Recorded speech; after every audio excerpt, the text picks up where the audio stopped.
Okay. It's been a while since I have posted a video. That's because I moved. So hi, welcome back. I'm so sorry it's been so long since I've posted a reading vlog or reading video in general. It has been really busy for me. I moved and I'm still in the middle of getting things ready and all moved in and stuff. That's why I'm in a very weird spot. And I forgot my tripod, so my phone is currently sitting on a suitcase and I really hope it doesn't fall over. As you can see, all my books are behind me, but I have way more than this. I have a full suitcase over there and I've got like 10 right here, right in front of me. I'm so excited to get a new bookshelf and to post that video of me like organizing everything and just having a new space for my books. But I figured I might as well do some kind of wrap up because I have been still reading a few books here and there, but definitely not as much as I want to, but it's okay because I've been super duper busy. So I am still very much in the middle of reading Powerful by Lauren Roberts. I want to finish this book so bad, but I am literally only on page 60. So I just haven't had any time to read it and all that stuff. So, but this book has nothing to do with the wrap up because I didn't finish it. So anyways, the funny thing is I only have one physical book out of all the books that I've read this the past 2 months.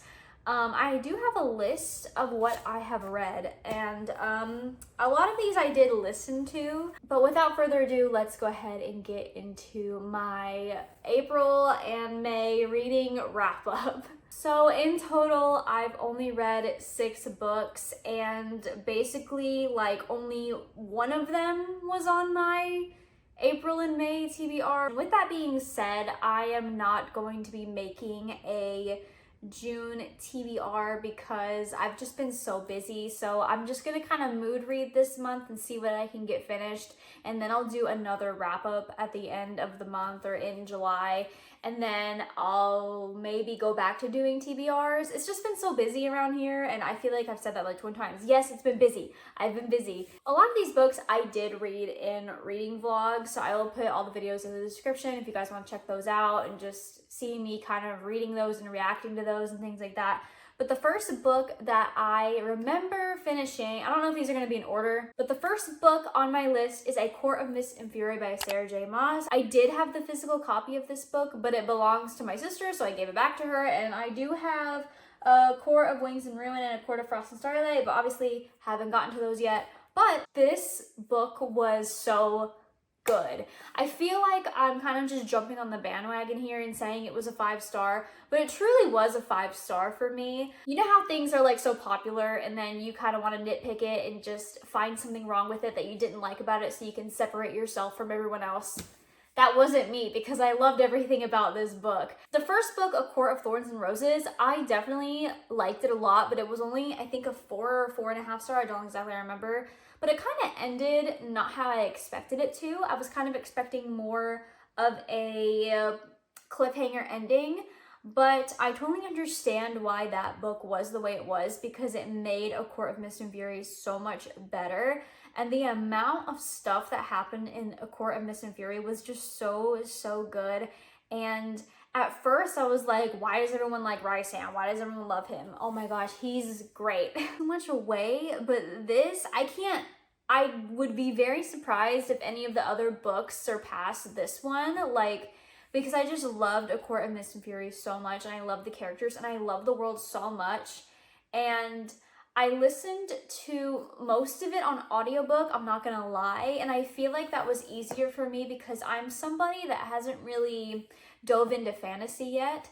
So that really did help me kind of understand everything that was going on, kind of having it being told to me. But with that being said, A Court of Mist and Fury is a 5-star read for me. I think about that book so much and the things that happen in that book, and it's actually insane. And I'm like sitting here like, why haven't I read the third one yet? But that was probably my favorite book that I read these 2 months. I keep wanting to say this month, but this is like a 2-month period. That was my favorite book that I read in April and May, was A Court of Mist and Fury.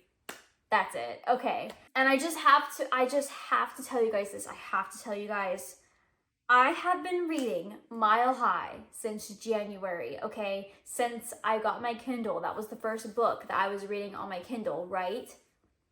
I finished it. I finished Mile High. I was reading Mile High on my phone, and I was just every night for like the week, on like 2 weekends, I would just lay in bed and I'm like, okay, I need to just finish this book.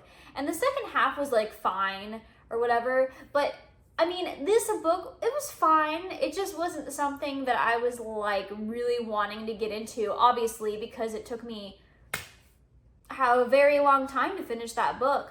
I can understand the problems people have with this book because our main character, Xander, he's just kind of stuck up and he kind of just thinks he's all that. And as you read the book, you kind of understand Xander's character a little bit more and why he's doing what he's doing and that kind of thing.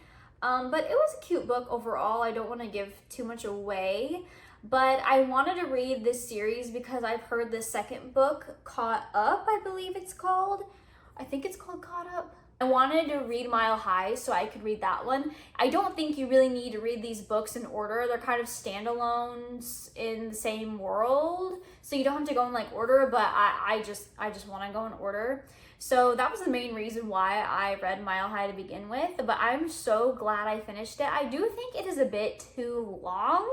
I don't understand why romance books have to be over 400 pages. I just think that's a little too much, but overall, I mean, it was fine. It was okay. I mean, I do like spice here and there, but there was kind of a lot of unnecessary spice, and I'm kind of realizing my book tastes a little bit more. I think I enjoy slow burn a lot more than like a ton of spice. And I'm only making that assumption because I read Powerless and that was like a slow burn, and oh my gosh, like that book's so good. I'm so excited for Reckless to come out. But that's not what this video is about. Okay. Anyway, a Mile High, I think I'm rating a 3. I didn't think this video through, obviously. I'm just kind of sitting here blabbering. I'm so sorry. Yeah, I mean, it wasn't horrible. I don't think it was horrible. Like, I thought it was, like, fine. It was just hard to get into, and it's just too long. That's kind of my pet peeves about it. But the story was fine. The characters were fine. It was fine. So the next 3 books I read are actually in a reading vlog that I've already posted. I believe it was my last video that I posted. The first one I read in that video was The Only One Left by Riley Sager. I did not like Riley Sager's other book, The House Across the Lake. I gave it a like 2. I just didn't like it. I'm not one for paranormal thrillers. Like, I love mysteries and true crime and I love all that stuff. So I was expecting a lot more out of The House Across the Lake, and I will say that is the second book that I think it was like the second thriller I ever read. I was expecting more from it, and the beginning was really good, but the end was just fell flat. So basically, I'm saying this because that turned me off from Riley Sager in general. So then I decided to make that video, and then I decided to read The Only One Left by Riley Sager, and this one was so much better. This book was so good. I loved the world it was in. It's like a gothic kind of mystery. It's not really a thriller. It just gives you like these gothic vibes, and like there's kind of creepiness going on. And basically, like, it's about this woman, and she's gonna go work at this like gothic mansion place with Lenora. And there's a lot of rumors about Lenora, how she killed her whole family, and now she's just this old frail woman that can't walk, she can't talk, she can't really take care of herself. So you're just following our main character and kind of realizing things aren't really as they seem in a sense. And wow, there was many plot twists in this book that I really wasn't expecting. I feel like I kind of guessed one thing, but even then it was still really good. I think the only thing that didn't make this a 5-star for me was the very end. And if you've read it, then you know why. I just don't know why that was put in. It wasn't really necessary. It would have been fine without it.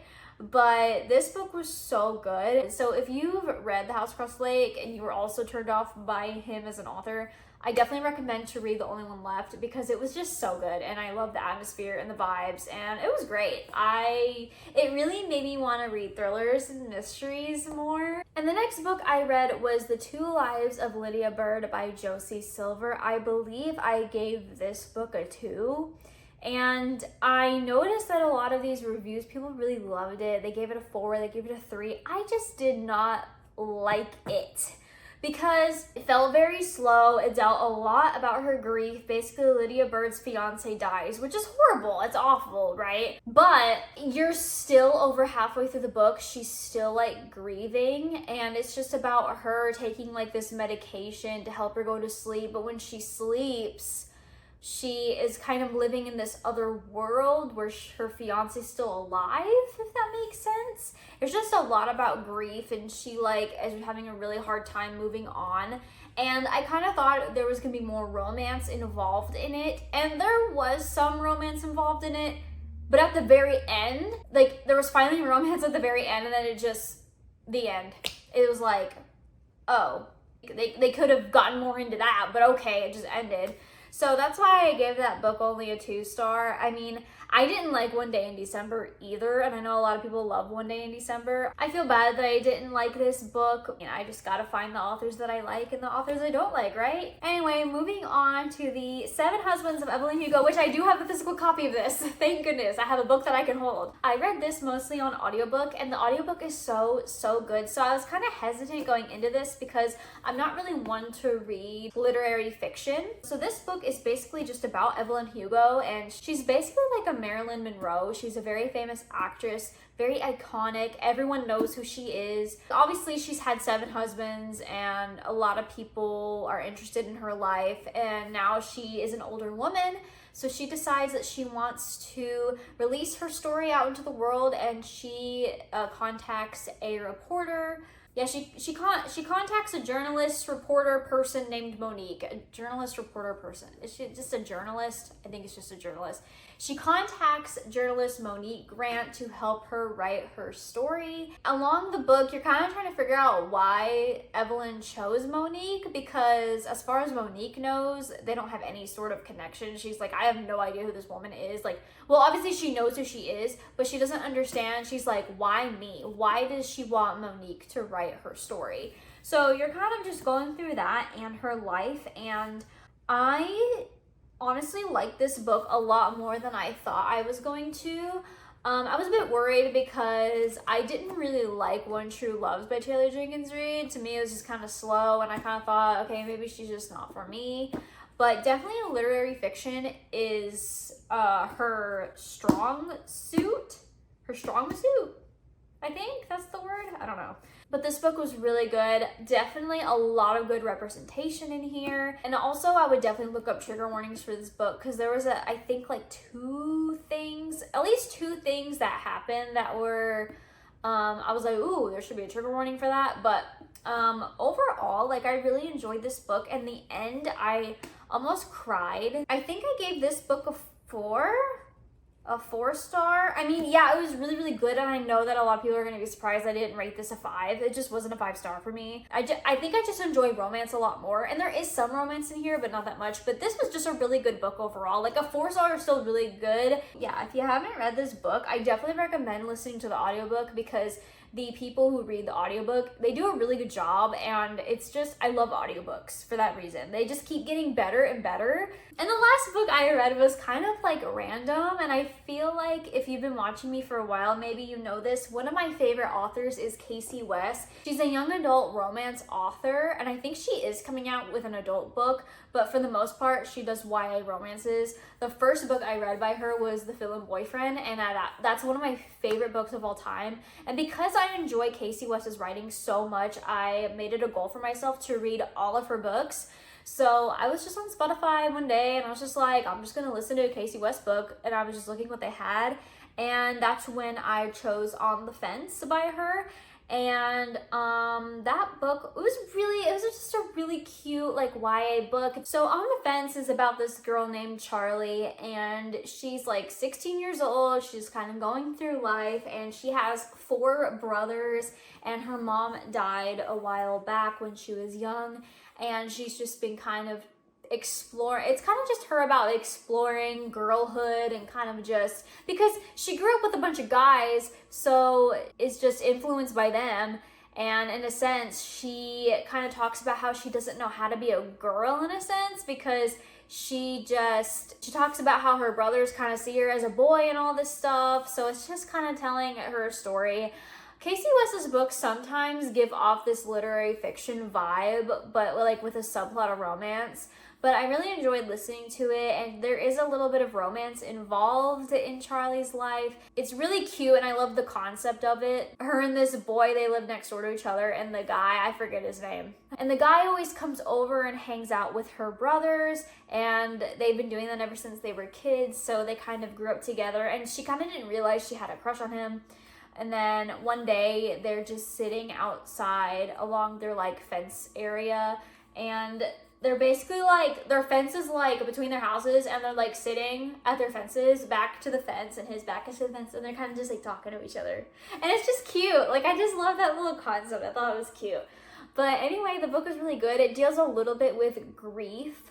It wasn't like amazing. Like, it was a cute, fast-paced book, very short. I believe it's under 300 pages. Yeah, I think honestly I'd give this book a 3-star. It was cute. It was good. I enjoyed listening to it, and I enjoyed her kind of discovering herself and also dealing with the passing of like her mother and things like that. So if you're looking for something really easy with no brain power, I definitely recommend this book. And I'm sorry, I feel like I'm not being super descriptive about any of these books, but I read these like a while ago, so I kind of forgot everything. But I wanted to put something out for you guys, and I'm sorry everything is taking forever, but I do have some fun video ideas planned that I'm hopefully going to be filming soon. And I'm so excited that I moved out. This means I can easily post 24-hour readathons, and that is something I am so excited about. And with that being said, thank you guys so much for watching, and I hope to post again very soon. Again, I'm sorry, things are taking a lot longer than expected. But yeah, I'm excited to get back into reading and stuff. I just want to read all these books right now, but I can't. Okay, I will see you guys in my next video. Bye!